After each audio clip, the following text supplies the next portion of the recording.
ଗ୍ରାମ stay murder କେସରେ ମୁଁ ଥିଲି।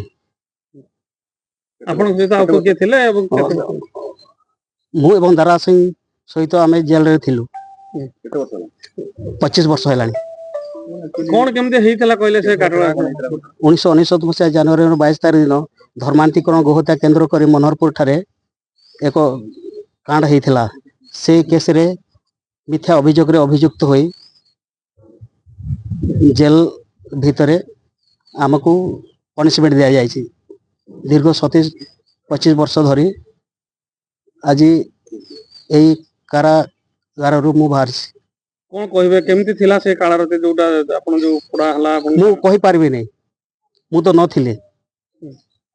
କୋଉ କେସ ତାହେଲେ ଆପଣଙ୍କୁ ଆଣିକି ଇନଭଲ୍ଭ କରିକି ସେଇ ମୁଁ ଧର୍ମାନ୍ତୀକର ଗୋହତ୍ୟାକୁ ସମ୍ପୂର୍ଣ୍ଣ ଭାବରେ ବିରୋଧ କରୁଥିଲି। ସେ କେନ୍ଦ୍ରକୁ ନେଇକି ମତେ ଷଡ଼ଯନ୍ତ୍ର କରିକି ଫସେଇ ଦିଆଯାଇଛି। କେତେ ବର୍ଷ ରହିଲେ ବର୍ତ୍ତମାନ ଖୁସି କେମିତି କଣ ଭୁଲିଲା ପରେ କେମିତି କଣ ଲାଗେ? ମୁଁ ବାକି ଜୀବନ କେମିତି କାଟିବି ସେଇଟା ମୁଁ ସବୁବେଳେ ଚିନ୍ତା କରିବି ଆଉ।